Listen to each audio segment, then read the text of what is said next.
katakan.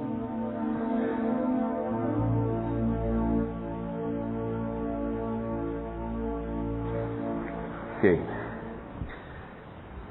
Saya akan teruskan kita belajar soal impartasi, soal roh yang bisa ditularkan. Saya berdoa sore ini saudara akan dibuat Tuhan mengerti lebih jauh lagi. Nah, mari kita lihat Yohanes 4 ayat yang ke-14. Saya minta Anda nanti lihat, kita akan baca sama-sama ayat ini. Baca dengan keras, dengan understanding, dan ini saya berdoa akan membuat saudara mengerti apa yang selama 6 bulan ini Anda bisa dapatkan dan nikmati dari Tuhan. Yohanes 4 ayat yang ke-14. Silakan dibuka dulu Alkitab saudara. Yang sudah ketemu katakan amin. Oke, kita akan baca sama-sama dengan keras. 2, 3. Tetapi barang siapa minum air yang akan kuberikan kepadanya, ia tidak akan haus untuk selama-lamanya. Sebaliknya air yang akan kuberikan kepadanya akan menjadi mata air di dalam dirinya, yang terus-menerus memancar sampai kepada hidup yang kekal. Nah, perhatikan saudara. Yang pertama dia berkata, kalau siapa yang minum air. Oke. Lihat bahwa pertama-tama Tuhan mau kita minum. Tapi apa yang Tuhan berikan berbeda dengan apa yang dunia berikan. Di mana perbedaannya? Nah, perhatikan saudara. Dia pertama-tama mengajar kita untuk kita minum air. Lalu kemudian dari yang kita minum itu berubah menjadi apa saudara? Hah? Mata air.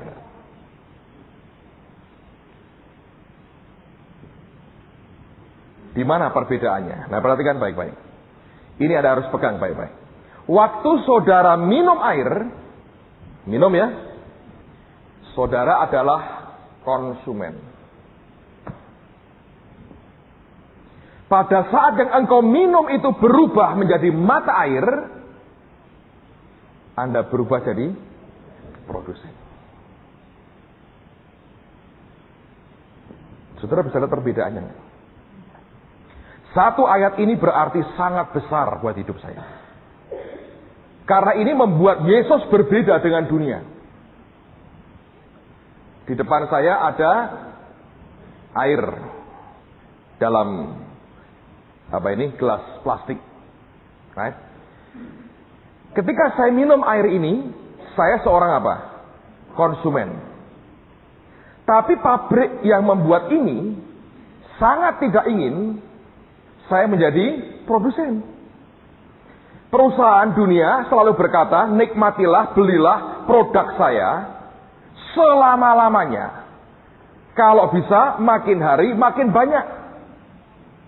Begitu Anda membuat produk yang sama dengan dia, apalagi Anda berikan merek yang sama, Anda dalam masalah. Ya toh? Dikatakan sebagai penjiplak, atau Anda sebagai seorang plagiat, atau Anda memalsukan barang. Tapi dunia selalu berkata begitu. Aku produsen, kau konsumen. Biarkan selamanya terus begini. Tapi Yesus mengajar kita berbeda. Kalau kita minum air yang dia berikan dalam kehidupan kita, maka yang surgawi yang kita terima itu akan kemudian berubah menjadi mata air. Dengan demikian, kalau hari ini engkau menerima, Tuhan mau berkata, akan tiba harinya kelak engkau akan memberi. Kalau hari ini engkau sedang menerima air, akan tiba harinya satu hari kelak engkau memberi air kepada orang lain. Sebab di dalam diri kita sudah berubah menjadi apa? Mata air. Nah, ini yang Anda mesti kejar sebetulnya. 6 bulan ini bisa berarti begitu banyak dalam hidupmu. Dan bisa mengubah akan arah hidup Anda total. Kalau Anda mau minum air ini dengan benar, Anda minum dengan seperti yang Tuhan berikan. Satu hari yang hari ini engkau dengar, yang dalam 6 bulan ini engkau serap dengan baik, tiba-tiba itu keluar dari hidupmu, saudara. Nah, waktu itu keluar, orang mulai menimba, dan menikmati sesuatu lewat kehidupan kita. Ini yang membuat Yesus berbeda dengan dunia. Ini yang membuat sebetulnya semua kita harus punya fokus yang kuat yang berkata, Tuhan, ini 6 bulan, waktu aku duduk, aku belajar, aku minum sesuatu. But one day, kalau waktunya tiba, ini berubah jadi ini. Saya harap Anda bisa punya gairah. Setiap kali Anda baca firman, setiap kali Anda datang ke Tuhan, Yesus tidak selama-lamanya membuat Anda jadi konsumen. Tapi akan tiba waktunya, dari hidupmu akan diproduksi sesuatu yang luar biasa. Lihat lagi kalau Anda belum terlalu yakin. Yohanes 7 ayat 37 sampai 39. Akan lebih jelas lagi sekarang yang dimaksudkan ini siapa. Yohanes 7 ayat 37 sampai ayat yang ke-39. Yohanes 7 ayat 37 sampai dengan 39. Dan pada hari terakhir, yaitu pada puncak perayaan itu, Yesus berdiri dan berseru, "Barang siapa haus, baiklah ia datang kepadaku dan minum. Barang siapa percaya kepadaku, seperti yang dikatakan oleh kitab suci, dari dalam hatinya akan mengalir aliran-aliran air hidup." Yang dimaksudkannya ialah roh yang akan diterima oleh mereka yang percaya kepadanya. Sebab roh itu belum datang karena Yesus belum dimuliakan. Nah, lihat saudara. Dia bilang, kalau kamu haus, datang kepadaku dan minum. Barang siapa percaya, out of his belly, dari dalam perutnya, kata Alkitab, akan keluar aliran-aliran apa? Air hidup. Yang dimaksudkan siapa sebetulnya? Roh Kudus.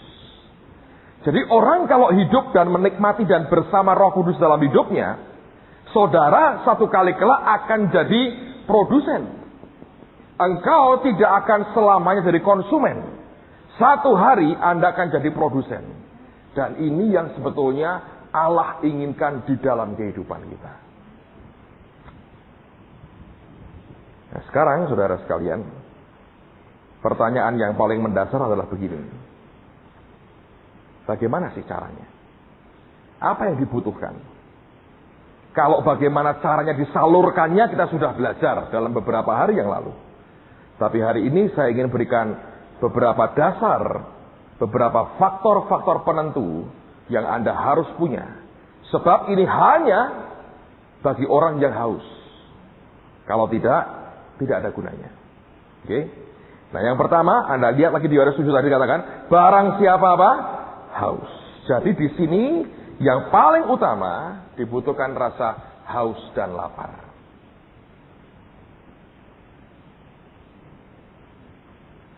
Kalau ininya hilang, nggak ada gunanya, saudara. Kalau ininya hilang, sama sekali tidak ada gunanya. Coba lihat Amsal 27 ayat yang ke-7. Amsal 27 ayat yang ke-7.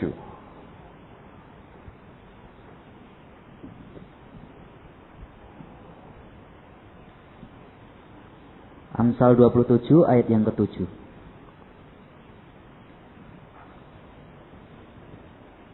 Orang yang kenyang menginjak-injak madu, tetapi bagi orang yang lapar, segala yang pahit dirasakan manis. Lihat, orang yang kenyang nginjak apa? Madu. Kalau saudara sudah kenyang dengan perkara dunia, Anda diberi yang surgawi, yang manis, diinjak.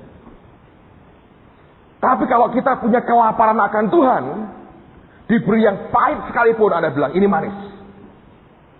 Daging berkata ini pahit. Tapi karena kelaparan yang luar biasa, telan juga akhirnya. Jadi faktornya haus dan lapar. Saudara kalau ingin roh Tuhan kuat dalam hidupmu, ingini dia dengan haus dan lapar. Ingat bahwa kata roh, ya, itu kan katanya Ibrani kan ruah. Ruah ini kan sebetulnya angin, saudara. Ya kan? Ngerti? Angin itu apa sebetulnya? Anda belajar dulu waktu SD, saya masih ingat, udara yang bergerak.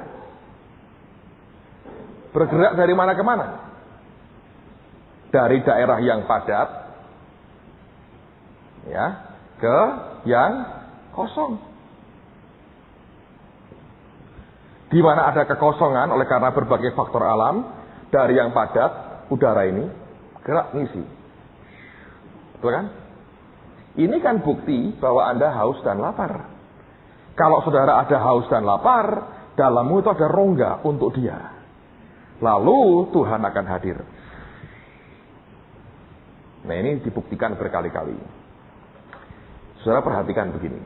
Saya belajar ini cukup lama sebetulnya. Saya lihat waktu Benny Hinn ya.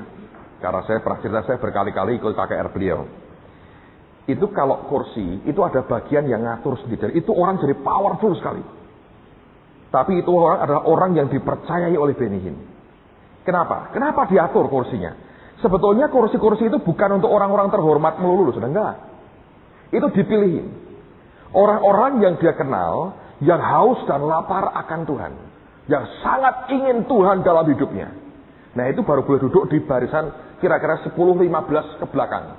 Yang gede sekali itu diblok. Dan setiap kursi ada namanya.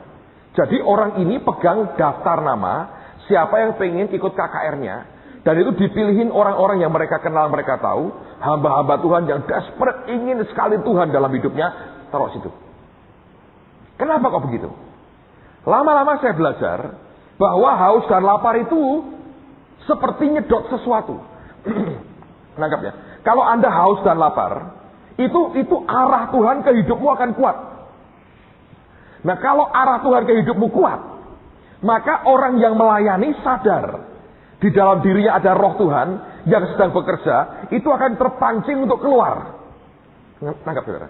Seperti dalamnya keluar, ingin memberi lebih banyak lagi. Tapi kalau Anda ogah-ogahan, yalah, bagus lah, enggak selesai, ini orang ngomong terus, enggak, kapan sudah kenyang, udah lapar nih gue, kenyang dengan omongan terus ini, itu akan memblokir banyak. Nah, School of Acts angkatan pertama punya pengalaman menarik. Waktu mereka masuk pertama kali, kami kaum muda sudah mengalami lawatan. Memang saya tahu sebagian dari mereka toh jiwani ya, jiwani, saya tahu itu. Dan itu nanti akan ada masa di mana mereka settle down, cooling down, sampai muncul gelombang baru dan sebagainya. Tapi hari-hari itu, kami lagi getol kebaktian. Bayangkan ya, School of Acts baru dimulai, tiap minggu pembicara tamu, tiap minggu praktis kebaktian KKR di gereja. Nanti lama-lama Anda harus kenal namanya balance. Dengan kami kebaktian terus, tahun itu jumlah jemaat yang tidak naik kelas banyak pelajarnya. Jadi haleluya di gereja tidak menjamin fisik kamu dapat 8 saudara di sekolah.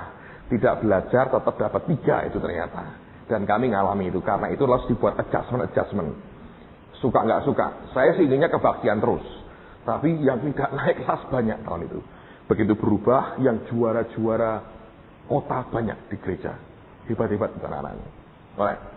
Nah, zaman itu kebaktian terus. Satu hari ada tamu dari Afrika Selatan. Kita lagi buat adjustment. Dia lagi pindah ke Amerika. Mestinya mau datang. Diberi jadwal nabrak dengan yang lain. Anda tahu ya, ngatur sekolah seperti ini. Kalau bukan anugerah Tuhan. Inginnya itu kepala dilepas dulu. Direparasi sebentar nih otaknya. Headache saudara. Benar. Anda, ini puluhan pembicara. Dari sekian banyak negara. Hampir dari semua benua terwakili. Oke. Ini begitu banyak. Lalu mereka orang-orang yang super sibuk. Nah kadang-kadang ada hal-hal yang tidak terduga. Mendadak muncul SARS, perang Irak, itu ganggu semua. Nah kekacauan 1-2 dari mereka tumpang tindih dengan yang lain. Sudah diatur jauh-jauh hari, tiba-tiba dapat fax urgent. Kalau faxnya urgent, sekian pendeta geser tanggalnya. Nah ini kita geser siapa? Kalau sama sibuknya, korbankan yang mana? Pusing. Lagi pula harus menyesuaikan dengan jadwal di Malaysia ini. Cara berubah, kita berubah. Kita berubah, mereka berubah. Kemarin saya ditelepon stafnya di Malaysia. Tanggal sekian kita belum ada pembicaranya. Kamu ngundang siapa? Boleh nggak mampirkan ke Malaysia? Anda bisa tahu ini headache betul ngurusi ini. Jadi harus dalam roh betul-betul saudara. Kalau tidak, believe me. Dan sekolah begini memang harus ditungguin. Dan itu harus ada memang karunia jadi gandel, saudara tahu ya. Artinya kalau ada apa-apa nggak bisa nganu, Anda mesti masuk begitu. Ini nggak gampang. Saya jujur buat saudara, buat tipe begini headache saudara. Karena ini dari banyak negara, Anda seperti ngatur traffic pesawat terbang. Salah bentur. Kita pernah berapa kali ya? Dalam 1 minggu 2 pembicara saudara. Datang bersamaan kita diberitahu tidak bisa kamu tolak, harus kamu terima. Gimana ngaturnya saudara? 2 bareng. Atau mau ngomong semua masing-masing begini. Kan gak mungkin tuh. Satu saja kita sepelekan akan berakibat. Ini saya beritahu, ngatur orang itu susahnya luar biasa. Oke ya, nanti saya cerita kapan-kapan lebih banyak. Benar-benar headache saudara. Karena kalau ngerti behind the screen-nya yang di belakang layarnya ngatur begini, sangat tidak mudah. Beberapa nama itu tidak bisa digeser. Padahal kalau sudah, nah ini beberapa nama itu susah sekali dapat jadwalnya. Karena dia terlalu banyak keliling seluruh dunia muter, untuk balik Indonesia ini susah sekali. Nah itu kalau sudah begitu, kita mesti ngatur, nunggu dia memberikan tanggal. Oke, saya beri. Tapi nunggu itu bisa 3 bulan gak dapat saudara tanggalnya. Sementara waktu mulai jalan, yang lain kita pending. Takutnya dia oke di sini ya. Yang lain semua bilang, nggak bisa, terlambat. Aku sudah dengan orang lain. Itu nggak gampang. Tapi ini termasuk satu di antaranya sedang diurus yang ini. Kalau bisa melayani akan luar biasa. Saya berharap dia bisa datang. Kalau perlu saya akan minta dia datang khusus. Nah, orang ini peka dengan suara Tuhan. Dan orang ini mempelopori, kalau dia nubuatin orang, dia pakai tape recorder. Dia termasuk nabi modern, saudara. Sekarang yang lain ikut-ikut dia, tapi dia pertama kali itu karena efisien sekali. Yaitu kalau dalam bahasa Inggris kadang-kadang kan penerjemahannya susah tepat dan secepat yang dia katakan. Dengan itu dia tinggal ngerekam, tanya namamu siapa, si A, ngomong terus tutup, kasihkan buka, kasih ini buat kamu bawa pulang. Jadi orang masing-masing bisa bawa pulang rekaman nubuatan untuk dirinya sendiri, saudara ya. Sangat modern dan itu nolong sekali. Ini hamba Tuhan dipakai Tuhan. Dia melayani anak-anak senang sekali. Nah persis waktu itu ada kelas seperti ini. Kelas ini kadang-kadang kalau di gereja dulu kita kasih reserve tempat. Tapi tidak bisa paling depan, ditaruh agak sedikit di tengah, tapi agak ke depan lah, nggak sampai parah lah, dicariin reserve tempat. Sekarang mungkin agak lebih berat sebetulnya, oleh karena makin padat yang datang di gereja, jadi orang bisa berantem karena kursi itu terjadi di depan kami. Sungguh orang berantem, rebutan kursi itu di gereja terjadi. Jadi masing-masing ingin cari yang di depan. Lah, mereka komplain, mereka bilang gini, Pak, kita sekolah ini, sekolah terus mau apa? Depan dong duduknya. Beberapa hari yang masih depan tuh anak-anak yang haus lapar akan Tuhan. Ini pembicara begitu flow ngalir, pengurapan luar biasa. Nah, mereka kan kepingin dilayani karena mereka merasa kita sekolah ini. Dan beberapa mereka hamba Tuhan. Kami hamba Tuhan. Tidak jamin bahwa kehausan dan kelaparannya lebih baik dari yang baru bertobat, saudara. Biasanya kalau sudah terlalu lama, pikiran terlalu kuat, jiwanya terlalu dominan. Sehingga dia pikir, gua udah ngerti yang ini, gua ngerti yang ini. Lama-lama tanpa sadar, itu menciptakan, maaf ya, kayak tembok. Yang memblokir sebetulnya di hati mereka sendiri. Lalu saya pikir, oke lah dibuat satu kali, betul. Hari keberapa itu kita putar. Yang anak-anak sekolah teks taruh di depan sendiri. Yang muda-muda geser ke belakang. Hari itu kebaktian bisa nggak karuan. Ruang berat sekali, dia menggunain orang enggak. Terus saya bilang, wah aku ngerti salahnya ini. Saya diam-diam berkata, Tuhan ini salahku, karena aku yang izinkan perubahan ini. Tapi ini bagus buat kami belajar. Udah kebaktian selesai, besok kebaktian terakhir. Lalu ini teman hamba Tuhan ini lemes sekali. Dia jalan, masuk ke ruang tunggu kami di gereja, dia duduk. Dia nggak berani ngomong apa-apa. Saya tanya gini, kebaktian bagaimana? Dia, it's very good gitu ya. Tapi saya bilang ini, goodmu nggak good lah, saya bilang. Terus saya bilang, I don't think so. Saya bilang gitu. Dia kaget. How do you know? Saya bilang gampang, gampang. Memang tidak bagus kebaktianmu. Lain, dia bilang, iya sebetulnya tidak terlalu baik katanya gitu. Terus dia bilang, kenapa ya aku harus periksa diri? Tidak usah, saya sudah langsung beritahu penyebabnya bukan kamu. Saya penyebabnya. Dia kaget loh. Kok bisa kamu? Sederhana. Saya cerita. Ini begini. Oh dia bingung. Gitu ya. Terus besok kamu ngapain pastor? Saya rubah lagi. Marah gak marah taruh tengah mereka. Yang anak-anak yang haus taruh depan semua. Besok kamu lihat perbedaan. Oke, aku juga mau lihat seperti apa. Terus saya rubah lagi. Tuh kok rubah lagi? Saya bilang, ya dirubah. Nanti setelah selesai kamu tak omongin kenapa. Taruh lagi agak tengah. Depan taruh yang haus lapar akan Tuhan. Bodak, luar biasa. Begitu selesai, saya ngomong ke mereka. Kamu hanya ingin ego, yaitu ingin kamu dilayani. Tapi sebetulnya lihat, di dirimu banyak kesombongannya. Memang tahun pertama itu spesial, saudara. Saya pernah cerita, begitu datang belum pembukaan loh, sudah pada mengginggi setan di situ dan saling bernubuat. Tuhan berkatanya itu terlalu banyak. Satu orang bisa nubuati, 2 orang bergantian begini. Wah seru, saudara. Dulu ada staf satu namanya Ibu Ruth Schneider. Nanti bulan ini akan ngajar Anda. Sekarang beliau saya pindahin ke Palau untuk buka gereja kami di Pulau Palau. Datang pertama langsung, Mem, saya ada firman buat kamu. Dia kaget, lah aku ini stafnya langsung dinubuati. Memang setiap angkatan hebat. Angkatan pertama yang paling mengesankan itu nubuatannya dan Tuhan berkata. Ngeri, saudara. Believe me, ngeri sekali. Anda bisa bayangkan nggak ngajar di antara Elia dan Elisa? Elia, Elisa, Yeremia, Yesaya, Yohanes Pembaptis, kumpul semua. Ngeri gak ngajar itu muridnya kayak begitu tuh. Agabus, gitu, Nabi Nathan, Yehezkiel, Yunus di situ, Bileam juga ada. Bayangin, tapi ya memang angkatan itu, waduh, saya bilang memang punya kekhususan lah. Memang itu maunya sendiri banyak, saudara. Waduh, didik Tuhan. Tapi menarik ya. Jadi, tapi ada yang betul-betul dengan Tuhan segera mati. Itu sebenarnya sekolah sambil sudah dying. Maaf kata, sudah sekarat. Sakitnya sudah banyak sekali. Jadi kita kasih dispensasi. Sekolah tuh masuk 5 hari, terus pulang. Ngapain? Masuk ICU, pulang itu. ICU ditolak. 2 minggu, seger lagi, sekolah lagi. Gitu tuh. Terus itu. Sekolah 2 minggu, ngilang sebulan. Kemana? Maaf Pak, Sabtu lalu saya tengok anak saya di Jakarta. Terus kolek Pak, saya di ICU 2 minggu. Itu nyawa disambung terus Bapak itu. Malam penutupan, kan didoakan. Pak Yusak ngomong sama saya di PC itu. Di depannya Pak Sebaja, Ibu Sebaja, depan saya dia bilang. Tuhan bilang ini ada di antara mereka yang bertugas hanya sebentar saja.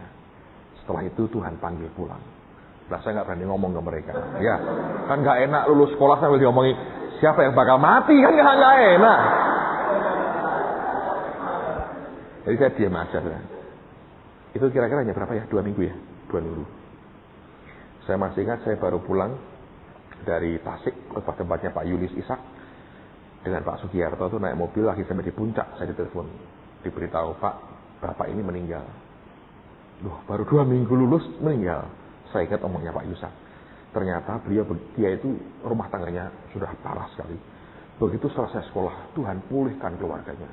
Hubungan suami istri begitu bagus. Setelah bertahun-tahun parah, ancur-ancuran, ngeri sekali saudara. Saya nggak bisa cerita, terlalu ngeri. Dipulihkan Tuhan. Terus dia datang ke keluarga-keluarganya, nginjil. Selama 2 minggu. Datang tiap hari terus berdua, nginjil, beritakan Yesus gitu ya. Setelah 2 minggu, kolaps, bawa ke Semarang di ICU, nggak lama, langsung pulang. Nah, itu tahun pertama, gitu. Itu memang spesial sih, spesial itunya, kenabiannya memang luar biasa. Kalau yang lalu memang kuat-kuat perutnya. Superpel diminum. Sudah cerita ya. Molto diminum. Jadi lembut tuh. Pelembut toh, Molto itu kan pelembut toh. Lembut.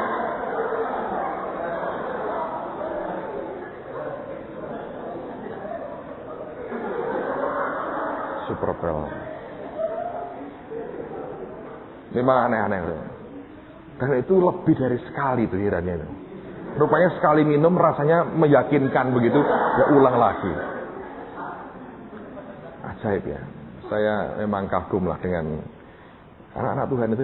Tuhan itu di surga itu juga sambil nangis sambil tertawa kali ya. Nangis lihat perilaku kita, tapi tertawa lihat keunikan-keunikan anak-anaknya. So saya beritahu mereka pada waktu itu, saya bilang lihat ya, kamu mesti belajar. Orang yang haus dan lapar itu seperti orang yang kosong dan ingin Tuhan.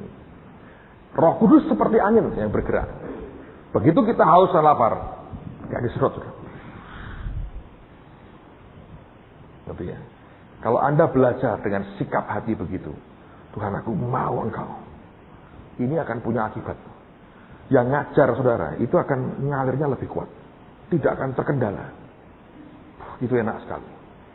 Tapi kalau Anda ketemu orangnya,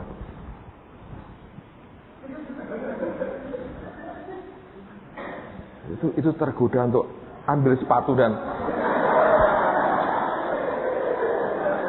nah makanya supaya agak sopan Anda diberi izin toh, pencet hidungnya.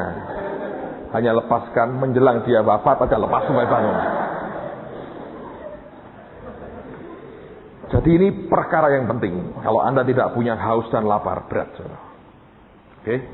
Lihat 1 Korintus 12 ayat yang ke-31. 1 Korintus 12 ayat yang ke-31.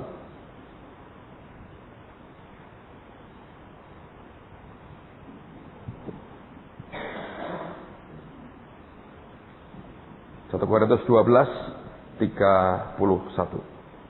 1 Korintus 12 ayat yang ke-31. Jadi berusahalah untuk memperoleh karunia-karunia yang paling utama, dan aku menunjukkan kepadamu jalan yang lebih utama lagi. Kata berusaha itu artinya kamu harus mengingini dengan segenap hati. Ya toh? Karunia, pekerjaan roh itu harus diingini. Kalau Anda tidak punya keinginan itu dari hatimu berkata Tuhan aku mau itu, artinya tidak cukup punya kehausan dan kelaparan. Sekarang saya ceritakan. Saya tahun ini punya pengalaman yang saling bertolak belakang, tanda petik sepertinya. Tuhan itu kasih saya lihat sejak Januari lalu, Februari dan Maret ya. 2 kali saya lihat KKR kesembuhan ilahi di lapangan. Yang pertama saya pernah cerita, saya lihat itu di Pakistan. Meren Hiki buat KKR di Pakistan di kota Lahore. Saya diminta bicara pagi harinya untuk seminar hamba-hamba Tuhan. Lalu Maret yang lalu dari tanggal 20 saya beberapa hari di Medan. Peter Youngren itu buat KKR yang sama di Medan. Dua-duanya tiap malam, hampir tiap malam lah selama di sana, saya ikut di KKR itu. Saya lihat 2 tipe penginjilan berbeda. Merlin kalau khotbah biasa ya. Biasanya kan orang kan nantang dulu terima Yesus, baru mendoakan orang yang sakit. Dia enggak. Dibalik. Dia khotbah, percaya Yesus, sembuhkan Anda, doa. Dia tuh suruh numpangin tangan, dia doa begini-begini. Yang sembuh, maju ke depan, bersaksi. Baru setelah itu, setelah banyak kesaksian, dia berkata, lihat, Yesus itu luar biasa, dia hidup. Siapa mau terima Yesus? Wah, orang angkat tangan. Jadi dibalik sama dia. Peter Youngren tidak, dia khotbah. Singkat khotbah, setengah jam. Khotbah, terus dia bilang, terima Yesus. Terima Yesus selesai, doakan orang sakit. Sembuh, maju ke depan, bersaksi. Nangkap saudara. Jadi, saya lihat 2 tipe berbeda. Dan saya lihat, banyak orang mengalami mujizat kesembuhan, real di depan mata saya. Saya bilang, wah, Tuhan ini luar biasa. Memang saya masih merindukan melihat semua orang sakit disembuhkan kayak zaman Tuhan Yesus. Memang kenyataan saya harus jujur berkata, sebagian kecil orang sakit disembuhkan dibandingkan yang sakit, yang sembuh masih agak kecil prosentasenya. Pulang dari 2 KKR itu, saya ketemu dengan 3 orang yang sakit parah, tergeletak, nggak berdaya, sudah dying. Saya diminta mendoakan yang satu. Saya datang, istrinya bisiin suaminya, sudah gitu. Papa ini Pak Petrus Agung yang banyak membuat mujizat. Ngawur toh saudara. Yang membuat mujizat Yesus kok saya katanya. Itu sudah keliru. Saya bilang, salah Yesus. Saya bilang gitu. Ini datang. Jadi dia berharap lewat saya datang, saya tumpangi tangan, sembuh. Nah, saya melayani, saya doakan begitu. Nyebut Yesus saya susah sekali. Saya ajar dia nyebut Yesus, doakan, tumpangi tangan. Saya pulang, gak lama kemudian mati. Saya bilang, katanya engkau menumpangkan tangan pada orang sakit, orang itu sembuh. Saya numpangi tangan, mati. Ya baguslah pulang ke rumah bapak, tapi ya gak bagus buat keluarganya, tanda petik waktu itu. Ya saya pikir selesai. Orang kedua, masih family gitu. Udah gitu. Diem. Soal doa ya, tumpangi tangan. Nggak terjadi apa-apa, tetap sakit. Saudara. Orang ketiga masih family, minta betul supaya saya datang. Saya datang siang-siang sama istri saya di kamar tuh. Wah, saya ngapa-ngapain. Saya ngomong, ngerti. Mau percaya. Doakannya, tumpangi tangan. Mati. Saudara.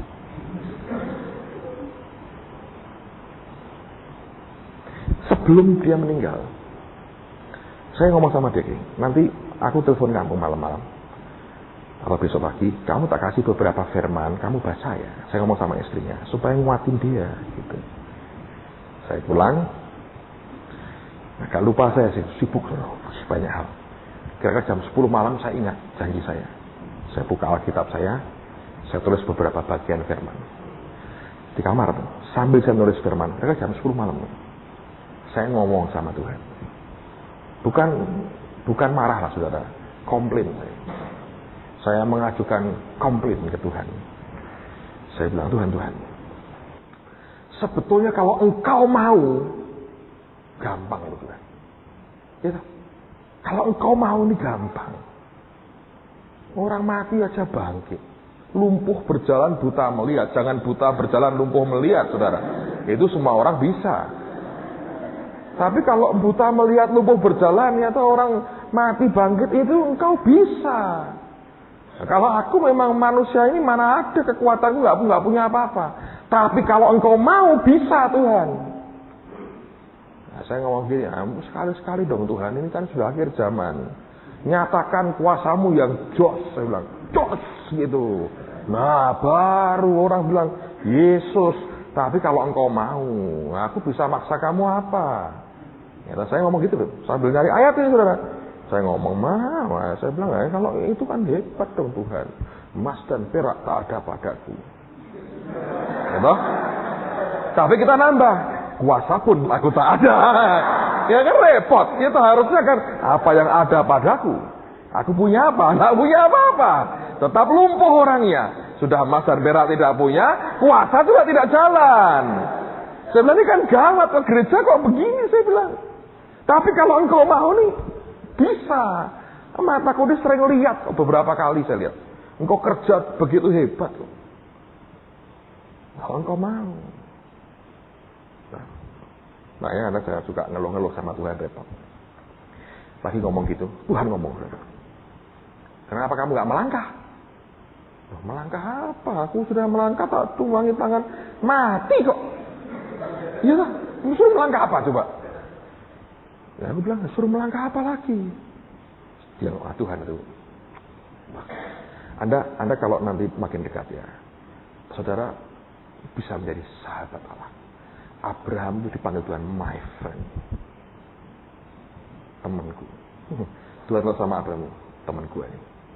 Tanpa malu depan my friend, sahabat Allah.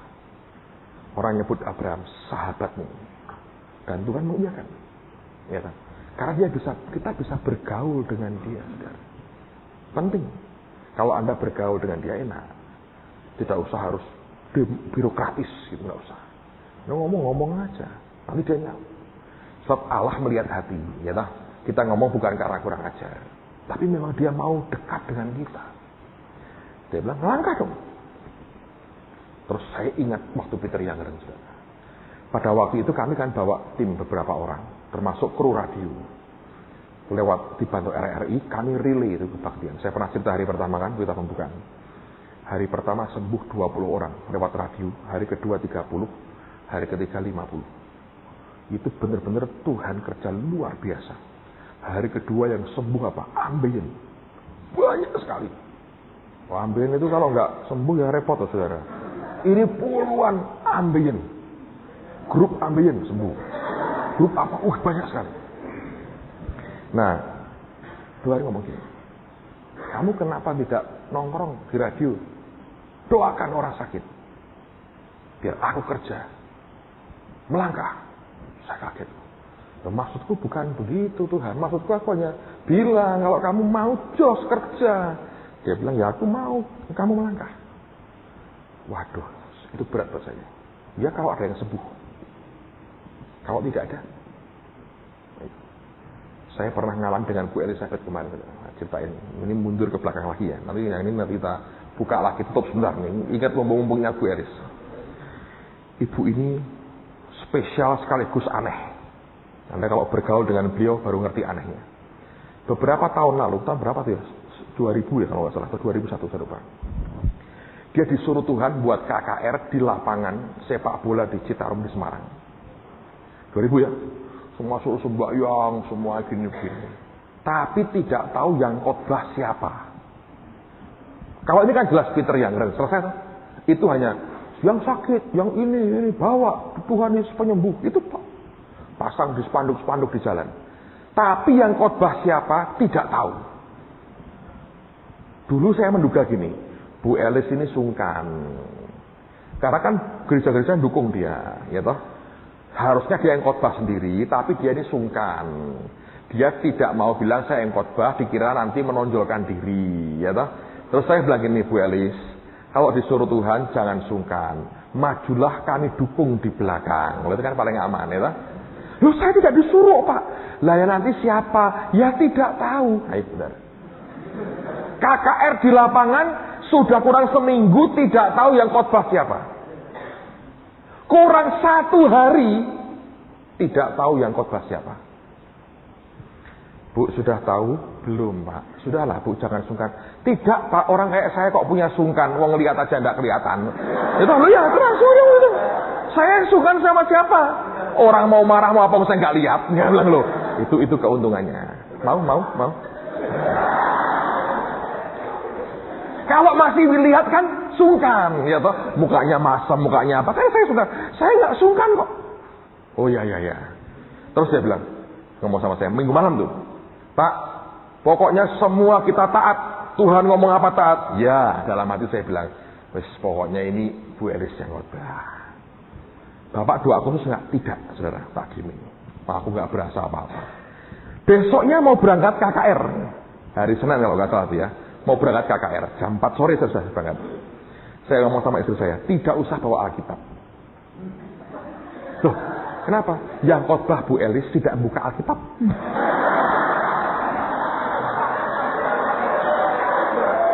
Dia nyebut ayat, tapi tidak buka Alkitab. Dan kita kan nanti ikut mendoakan di bawah. Jadi daripada nanti Alkitabnya hilang, saya bilang, tidak usah bawa Alkitab. Oh ya, jadi sudahlah. Keluar jam 4 nih. Begitu sampai di pintu rumah saya, mau keluar.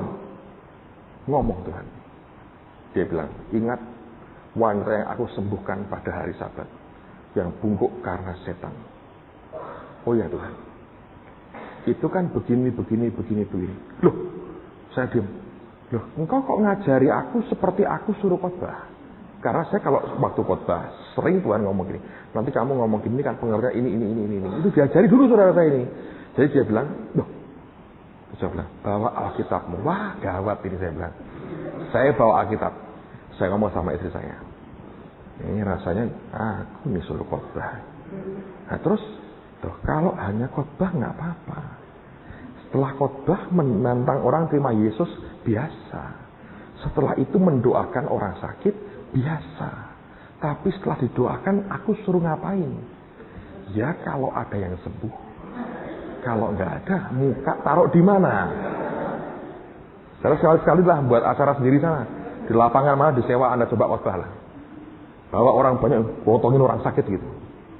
Saya sudah tegang. Sampai di lapangan, masuk tuh hadirat yang luar biasa.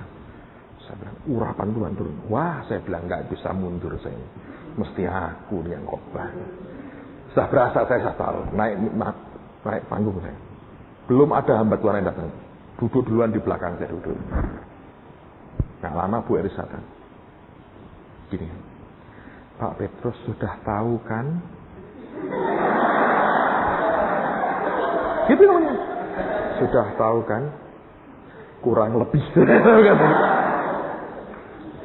Terus dia bilang, nanti saya bersaksi saja Pak. Setelah saya bersaksi, saya serahkan Bapak. Menurut lo Pak, saya bilang, apa saya punya pilihan? Tidak punya, ya sudah. Saya bilang, hamba Tuhan yang lain diomongin. Saya bilang, ya nanti aku yang ngomongin. Saya diem. Terus Pak Bekti diomongin, Pak Asbaja diomongin, semua diomongin. Oh iya katanya. Yang mereka juga tidak persiapan. Saya juga nggak siap. Saya baca ayatnya ketemu. Oh Tuhan ngomong nanti kan aku ngajari gini. Saya bilang Tuhan ini kalau khotbah aku sudah biasa. Altar kau terima Yesus oke, aku kerjakan. Doakan orang sakit ya, asal berdoa aja selesai. Tapi masalahnya terus ngapain? Kalau nggak ada yang sembuh ini gimana? Tapi saya nggak punya pilihan. Pujian, saya bilang, yang lama pujiannya saya tegang. Pujian. Setelah kesaksian, serahkan saya bilang ini dia. Saya bilang, saya ngomong istri saya, sembahyang. Saya bilang, mau apa lagi? Saya lagi mimbar khotbah. Memang urapan Tuhan untuk khotbah itu luar biasa. Bum selesai. Terima Yesus. Wah, kata banyak. Undang dulu. Sekarang yang sakit, ayo sembahyang. Saya tidak punya pilihan, saudara. Dan saya belum pernah buat KKR kesembuhan ilahi di lapangan gitu. Nanti kalau Pastor Raymond Mui itu makanannya dia tuh gitu-gitu. Saya nggak pernah yang begituan, saudara. Lalu saya bilang, tumpangin tangan yang sakit. Dan saya tahu, saudara, banyak orang datang itu digotong dengan tandu. Dan di sebelahnya orang-orang, aduh macam-macam, saudara. Saya bilang, ya itu sembuhnya gimana orang itu? Soalnya gini, saudara, saya bukan tipe orang, pokoknya percaya, tapi nggak ada apa-apa. Gitu. Saya ingin Tuhan itu yang nyata dulu, Tuhan, seperti Alkitab ini. Anda mesti mengingini itu. You know. Udah nggak saya khotbah, saya setelah aja doa mereka. Sembayang, wah sembayang segenap hati saya, saudara. Sudah amin. Terus apa, saudara? Bingung saya. Terus diapain? Nah, saya bilang, saya ingat Benny Hinn. Dicek badan Anda yang sakit. Terus saya bilang, setelah dicek surat apa nih? Tidak ada instruksi apa-apa, tidak diberitahu apa-apa. Kebaktian jam 6, jam 4 baru Tuhan ngomong di depan pintu rumah lagi, saudara. Tapi Tuhan tidak pernah mempermalukan hamba-hambanya. Nah itu yang luar biasa. Lagi saya bingung, ribut di sebelah kiri saya. Wah ribut, saudara. Tuhan kasih pembukaan yang manis sekali. Ada seorang bapak digotong parah, sudah nggak bisa apa-apa. Sudah orang bilang mati nih orang ini. Digotong dengan tandu, dengan 4 orang atau 2 orang. Digotong. Semua orang tahu ketika dia masuk. Mendadak habis doa, bangun. Jalan, saudara. Itu saya bilang, thank you Lord. Satu ini pun cukuplah, saya berkata.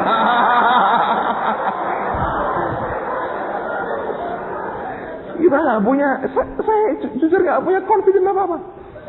Saya bilang, coba dicek. Bawa ke depan, saya berkata. Udah nih gua pulang dah pokoknya.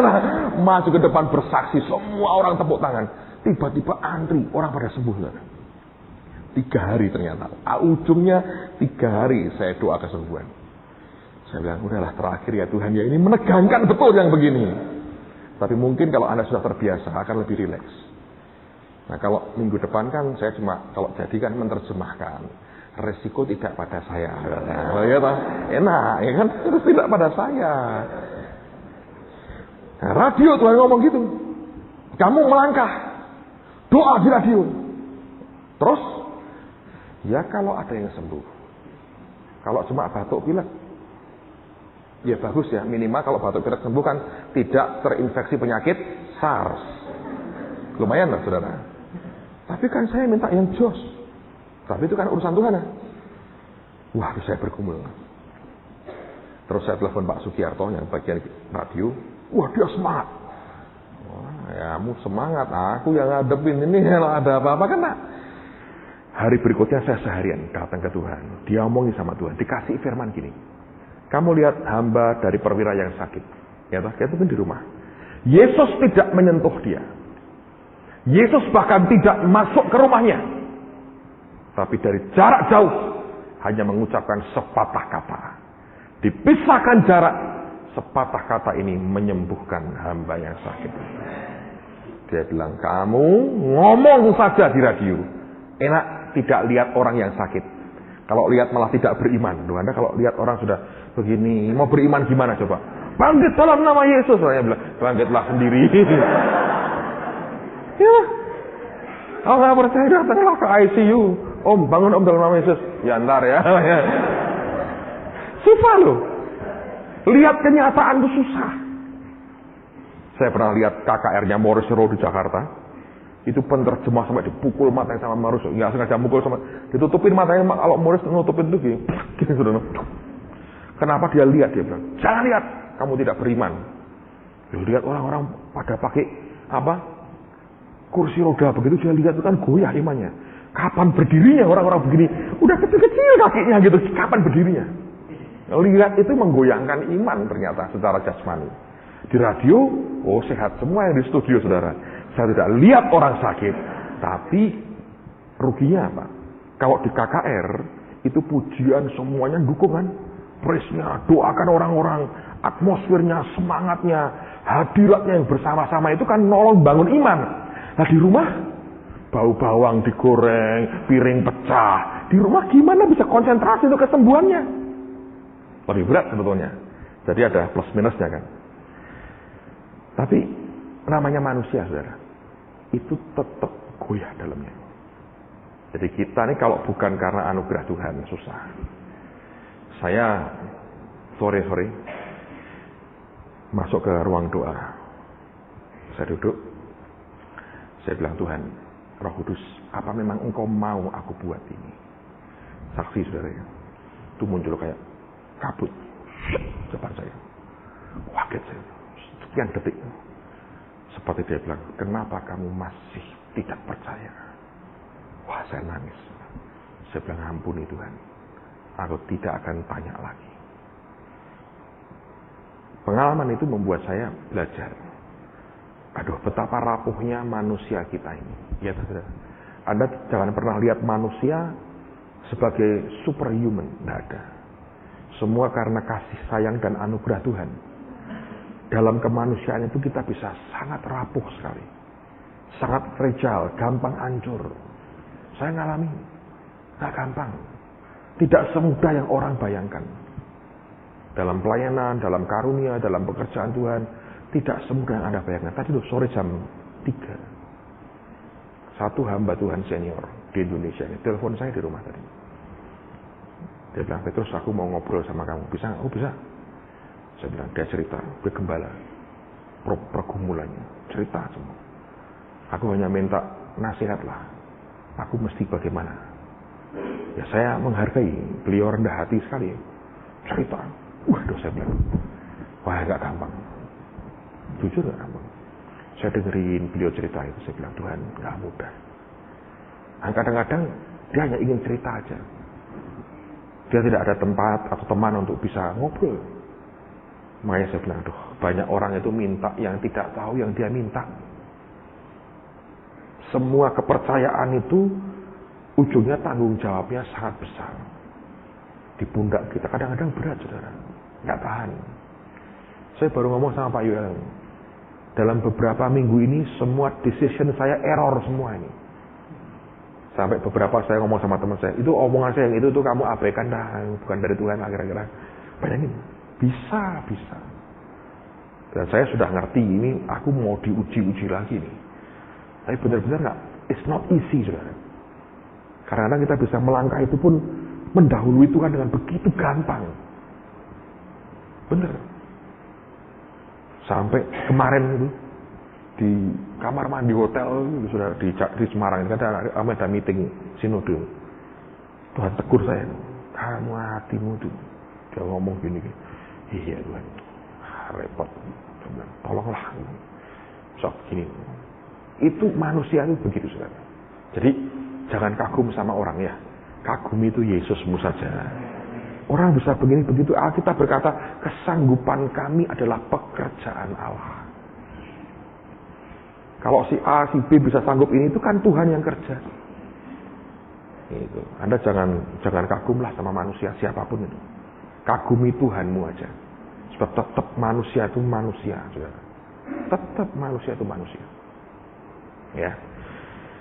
Dan terus saya siap pada waktu itu.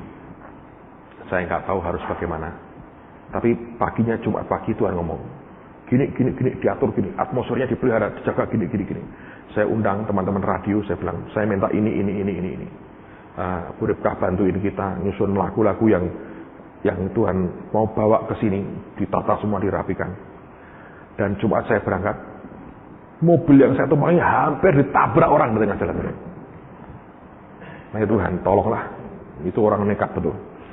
Lalu sampai di studio jam 5.20 kalau nggak salah. Jam 5 mereka sudah mulai dengan lagu-lagu penyembahan. Kalau besok Anda tidak weekend atau Anda sekitar sini, Anda bisa ikuti mulai jam 5 ini. Lalu doalah saudara ya. Setiap kali saya disuruh Tuhan begini, tidak tahu apa yang akan terjadi, itu tidak tahu sama sekali. Tapi hari itu memang saya melihat Tuhan. Terus saya ngomong sama penyiarnya, saya bilang, kamu ya mulai 5:30 ngomong ke mereka, jangan tunggu sampai jam 6. Sekarang pun Tuhan mulai kerja. Betul, saudara. Dari 5:30 itu sudah banyak orang kirim kabar. Mendadak Tuhan sembuhkan dari penyakitnya. Dan sepanjang 2 jam kemudian dari jam 6 sampai jam 8, ada 147 orang yang beri kabar lewat telepon, lewat SMS, bersaksi Tuhan sudah menyembuhkan dia dari penyakitnya. Yang kedua, waktu 2 Jumat yang lalu, itu yang banyak disembuhkan itu dari stroke. Ajaib. Benar-benar ada orang sampai suaranya sudah hilang, orang Jawa bilang sudah pelo ya, sudah nggak bisa ngomong, sudah tidak berdaya, badan tangannya sudah lumpuh karena stroke. Sembuhkan Tuhan di depan radio, sembahyang depan radio, letak, bangun, seger lagi badannya. Minggu ke gereja nekat, Jumat sembuh, Minggu naik sepeda motor sendiri ke gereja. Doakan lagi, sembuh perkataannya, bisa ngomong lancar. Dia nggak sadar begitu sampai rumah ngomong, anaknya teriak semua, mama sembuh. Luar biasa. Itu ada begitu banyak orang yang stroke disembuhkan. Saya bilang, Tuhan, kalau bukan Engkau, tidak mungkin. And yet, tidak semua orang disembuhkan. Dan kalau Anda bertanya, Pak, kok ada yang sembuh dan enggak? Saya nggak tahu. Cuman ya Tuhan ngomong sama saya, kamu inginilah. Saya bilang, Tuhan, aku berterima kasih. Kalau boleh aku minta anointing yang lebih besar lagi. Aku berdoa, Tuhan, seperti zaman di Alkitab dulu. Terjadi seperti itu. Tapi mari kata dengan kerendahan hatilah. Sebab semuanya itu asalnya dari siapa? Tuhan Yesus sendiri. Amen, saudaraku. Itu bagian dari pengalaman. Hidup dengan Tuhan itu luar biasa. Ada yang berkata itu ngeri-ngeri sedap, saudaraku. Itu bagus kalau ngeri-ngeri sedap. Takutnya ya, kalau ngeri sedap itu. Itu sungguh-sungguh menguji akan kekuatan jantung kita sebetulnya. Well, anyway. Mari belajar untuk haus dan lapar akan Tuhan. Ingin.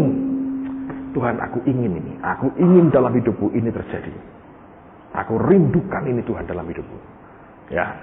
Dan saya percaya Roh Tuhan akan kerja dengan cara yang luar biasa. Yang kedua yang Anda mesti perhatikan adalah ketika saudara mengingini sesuatu dari Tuhan, impartasi atau transfer, urapan dan sebagainya. Yang kedua, Anda harus punya hati yang benar, hati yang motivasi yang benar. Coba lihat di Amsal 4 ayat yang ke-21. Amsal 4 ayat 21. Bersatu. Amsal 4. Amsal 4 ayat yang ke-21. Janganlah semuanya itu menjauh dari matamu, simpanlah itu di lubuk hatimu. Bahasa Inggrisnya adalah belajarlah dengan hati. Simpan itu di lubuk hatimu, ya. Kalau engkau melihat segala sesuatu, simpan di lubuk hati. Bahasa Inggrisnya learn it by heart. Belajarlah dengan hati. Apa artinya belajar dengan hati? Banyak orang belajar dengan akal budinya, dengan pikirannya.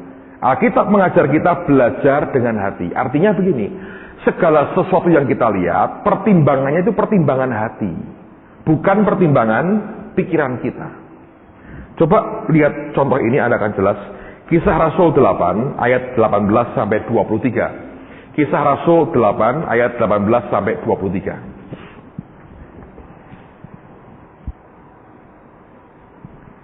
Kisah Rasul 8 ayat 18 sampai dengan 23. Ketika Simon melihat bahwa pemberian Roh Kudus terjadi oleh karena rasul-rasul itu menumpangkan tangannya, ia menawarkan uang kepada mereka, serta berkata, berikanlah juga kepadaku kuasa itu, supaya jika aku menumpangkan tanganku di atas seseorang, ia boleh menerima Roh Kudus. Tetapi Petrus berkata kepadanya, binasalah kiranya uangmu itu bersama dengan engkau, karena engkau menyangka bahwa engkau dapat membeli karunia Allah dengan uang. Tidak ada bagian atau hakmu dalam perkara ini, sebab hatimu tidak lurus di hadapan Allah.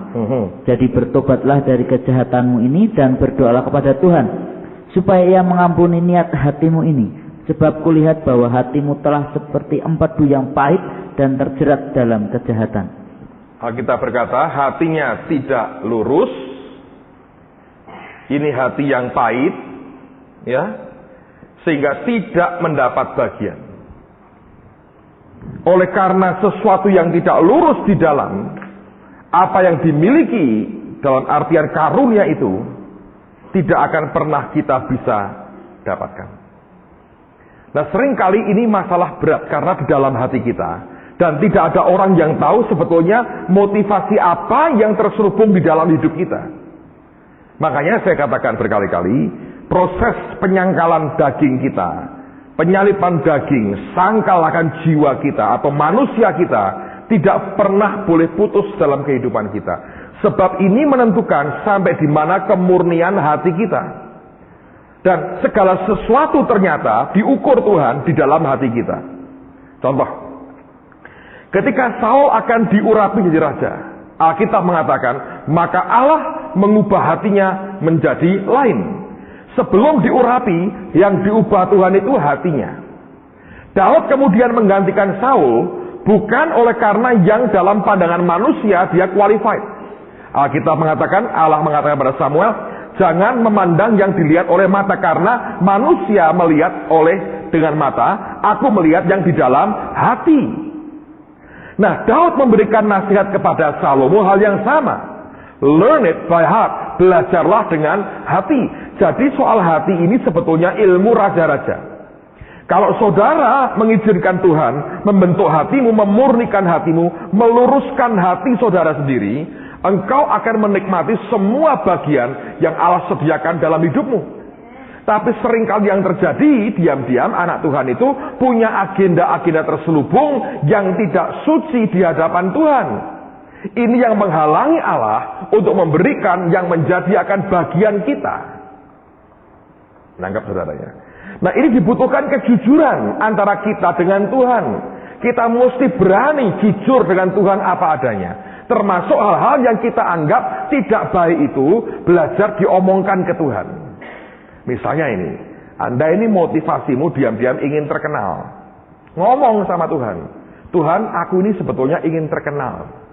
Bolehkah aku terkenal? Nah, nanti dia bilang boleh. Tapi maukah engkau minum cawanku? Matimu disalib? Ya udah nggak usah. Kan bisa kan saudara? Ya kan? Karena seringkali kita nggak ngomong, kita sembunyikan, kita mencoba nanti memperjuangkan diam-diam. Ini kan yang namanya ketidakmurnian itu.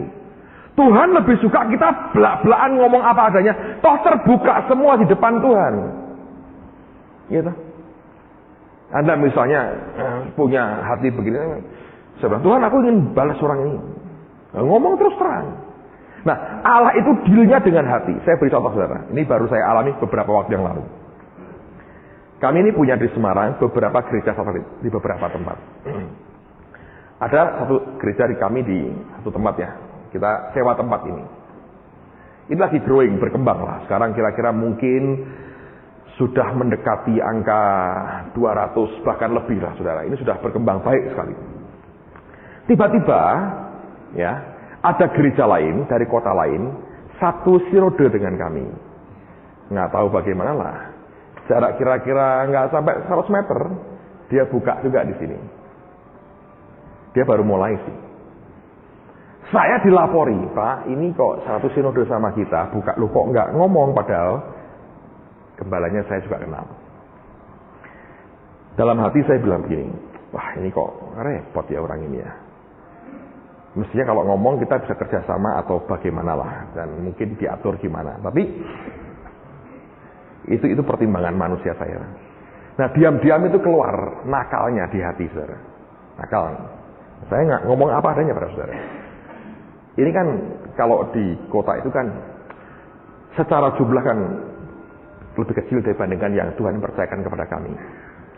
Jadi saya ngomong sama istri saya gini satu hari.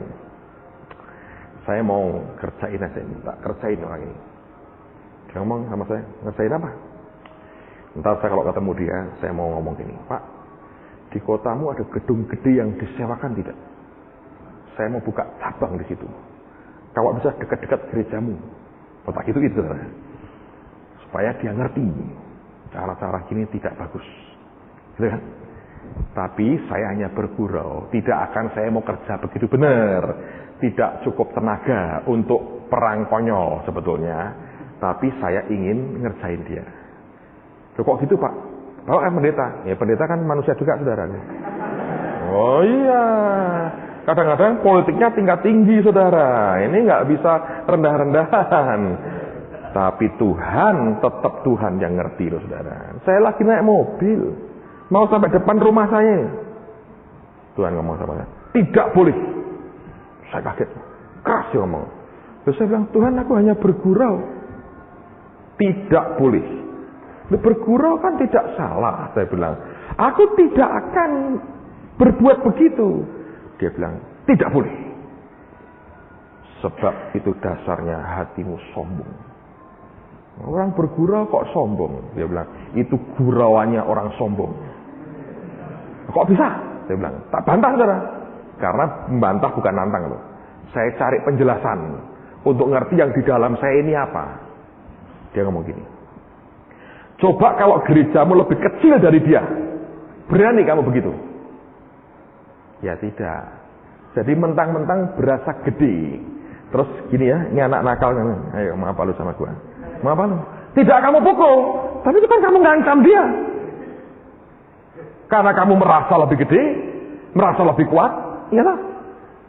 Jadi merasa lebih gede, lebih kuat itu apa? Kata lainnya. Sombong kan? Ya. Sorry Tuhan, nggak jadi. Manusia itu susah, termasuk diri saya ini, saya cerita apa adanya. Bapak kok terbuka sampai hal gitu? Ya biar, supaya Anda mengerti, semua kita sedang belajar. Anda sedang tidak mendengarkan orang sempurna, jauh dari sempurna. Supaya kita ini sama-sama belajar. Ini yang saya alami juga. Nggak gampang, memang ya nggak gampang. Karena itu Daud berkata, belajarlah dengan hati, learn it by heart. Nanti kan Anda makin didewasakan. Begitu kau makin didewasakan, engkau akan makin tumbuh indah dalam pandangan Tuhan. Tapi kalau tidak lurus, ya jadi pahit.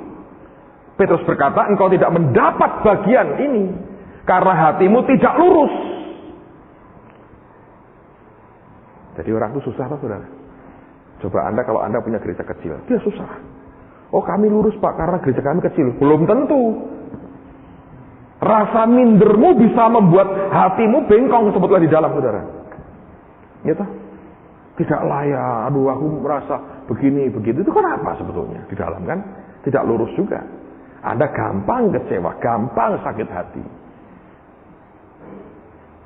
Itu terjadi di mana-mana. Saya berdoa, Tuhan meluruskan hati kita. Soal saksian. Ada banyak hal dalam kehidupan kita yang tanpa disadari itu kita lakukan. Tapi Tuhan itu kan maha mengerti, saudara. Ya. Nah ini repotnya gini. Saudara kalau dengan Tuhan itu main di permukaan aja, itu nggak menyelesaikan masalah dengan cepat. Contoh begini. Kalau Anda mau diobati oleh dokter, bukankah saudara harus terbuka cerita di mana persoalan yang sebenarnya? Betul nggak? Kalau gigimu sakit, itu kan menjalarnya kan ke kepala sakit. Padahal engkau tahu gigimu sakit. Lalu engkau ke dokter berkata, "Dok, kepalaku sakit." Sebetulnya itu kan bohong. Diobati kayak apapun tidak akan menyelesaikan masalah. Kecuali engkau terbuka berkata, "Gigiku sakit." Nanggap ya. Dengan itu dokter akan tahu akar persoalannya. Kenapa perlu hati yang lurus? Karena di situ Alkitab berkata, jagalah hatimu dengan segala kewaspadaan, sebab disitulah terpancar apa? Kehidupan. Jadi pancarannya ini itu di hati, saudara. Karena itu selain haus dan lapar, soal hati ini nomor satu. Saudara tidak bisa dan tidak boleh abaikan. Dan hati itu susah ketahuannya. Karena yang di luar bisa baik. Contoh begini. Saudara ketemu orang yang tidak mau bertobat. Hidupnya brengsek. Mungkin ini saudara sepupumu lah misalnya. Sudah dinasihati, diomongi nggak bisa. Tiba-tiba dia merugikan Anda. Ya. Motormu dia pakai, mereka pakai, tabrak mobil, hancur. Ya. Saudara secara pribadi kan dirugikan. Marah tuh. Mau ngomong gini. Kamu yang kalau tidak bertobat, mati. Masuk neraka. Sekarang kalau Anda berkata, "Pak, perkataan itu benar atau salah? Kalau kamu tidak bertobat, mati, masuk neraka." Itu benar atau salah? Benar toh? Tapi salah nggak? Karena apa? Luapan dari hati yang marah. Ingin ngutuk sebetulnya. Mau bilang, mati lu. Kagak enak, ditambahin. Kalau tidak bertobat, saudara. Ya toh? Ini kan di dalam sebetulnya. Ngerti? Nah dengan Tuhan itu begitu yang repot. Allah itu ngelihat yang di dalammu. Nah kita seringkali ribut hanya ngomong di permukaan. Nggak selesai. Misalnya kalau Anda dengan hubungan dengan keluarga dengan apa? Saya selalu gitu. Saya belajarlah untuk terbuka. Saya kalau lagi pengen marah, uring-uringan, saya ngomong sama istri saya, "Doain dong. Aku sedang ingin marah." Kumpulkan anak-anak. "Papa pengen marah, nggak didoakan." Oh, mereka doa sungguh-sungguh supaya papanya jangan marah, saudara. Kalau meletus repot. Jadi mereka doakan gitu. Tapi itu baik, jujurlah. Ngomong apa adanya. Dengan Tuhan itu sama. Anda sedang jengkel sama orang, ngomong, "Tuhan, aku jengkel sama dia, Tuhan. Aku tahu tidak benar, karena tolonglah aku." Ini jengkel Tuhan, gue mau sikat ini orang. Tapi kan nggak boleh, tolonglah aku Tuhan. Lebih baik daripada Tuhan. Berkati dia. Tapi setan berkata, "Aku mengampuni dia, bara api di atas kepalanya. Maka kirimkanlah bara api Tuhan." Nah, itu kan malah jahat toh. Ngerti nggak? Anda pakai ayat untuk menghancurkan orang. Nggak ada gunanya. Lebih baik Anda jujur. Ngomong dengan Tuhan apa adanya. Nangkap saudara ya. Yang terakhir, yang ketiga, tak selesai dengan ini. Saudara tidak boleh lihat, kalau Anda sedang dalam ibadah seperti ini, di mana orang Tuhan kerja, jangan lihat manusianya lah. Jangan lihat manusianya. Coba Anda lihat Matius 13 ayat 53 sampai 58. Dan kita akan selesai dengan ini. Matius 13, 53, 58.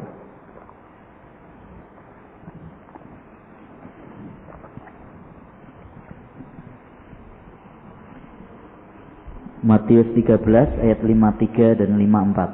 53 sampai 58. 53 sampai 58. Setelah selesai menceritakan perumpamaan-perumpamaan itu, ia pun pergi dari situ. Setibanya di tempat asalnya, Yesus mengajar orang-orang di situ di rumah ibadat mereka. Maka takjublah mereka dan berkata, dari mana diperolehnya hikmat itu dan kuasa untuk mengadakan mujizat-mujizat itu?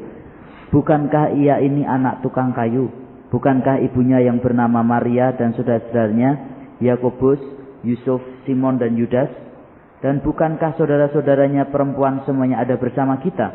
Jadi dari mana diperolehnya semuanya itu? Lalu mereka kecewa dan menolak dia. Maka Yesus berkata kepada mereka, seorang nabi dihormati di mana-mana kecuali di tempat asalnya sendiri dan di rumahnya. Dan karena ketidakpercayaan mereka, tidak banyak mujizat diadakannya di situ. Yesus pernah berkata, terimalah nabi sebagai nabi, engkau akan terima upah nabi. Orang Nazaret terima Yesus sebagai anaknya Yusuf dan Maria. Itu persoalannya. Jadi sisi humannya yang mereka terima, familiar. Ya, oh ini manusia, Yesus, gua biasa sama dia.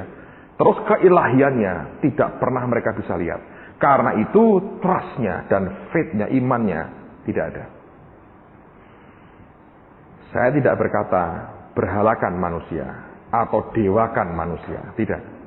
Tapi ketika dalam sebuah ministry, Anda harus recognize, kenali akan urapannya dan jawatan dan jabatannya. Biarkan itu yang melayani saudara. Nangkap ya saudara ya. Dan kalau Anda bisa pegang itu dengan baik, Anda terima nabi sebagai nabi, engkau akan terima upah nabi. Saya berdoa, mulai hari ini, setiap kali Anda dengar sesuatu, hamba Tuhan menyampaikan firman, serap dengan sebaik-baiknya. Saya mendorong, minggu depan ada Pam Seward, Anda bisa nikmati dengan baik. Peter Younger Anda nikmati dengan baik. Coba belajar sebanyak-banyaknya. Dan saya percaya 6 bulan ini akan jadi sesuatu yang istimewa buat kehidupan semua kita. Amen. Besok teruskan lagi, kita masih bahas soal Ishak kalau Tuhan izinkan. Dan session kedua ada tes ringan lah buat saudara yang tidak usah terlalu dibingungkan. Mari kita berdiri bersama-sama. Haleluya.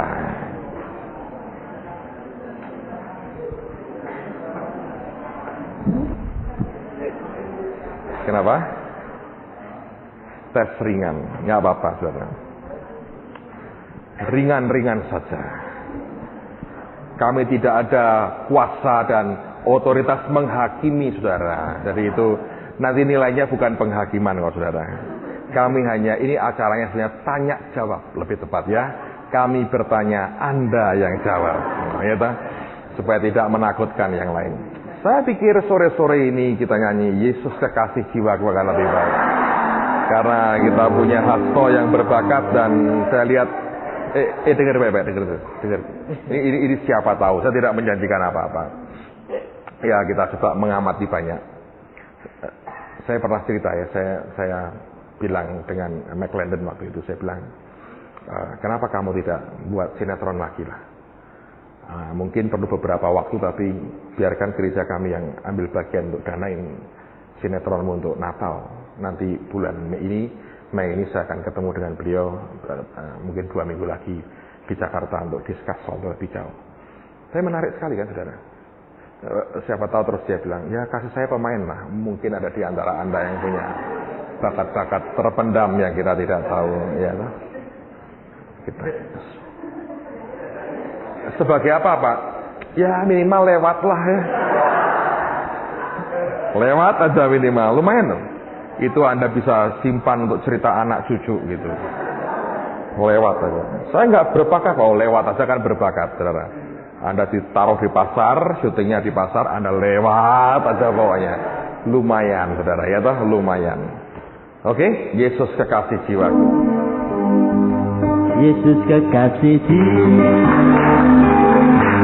Yesus percaya padamu. Kau tebus dosaku.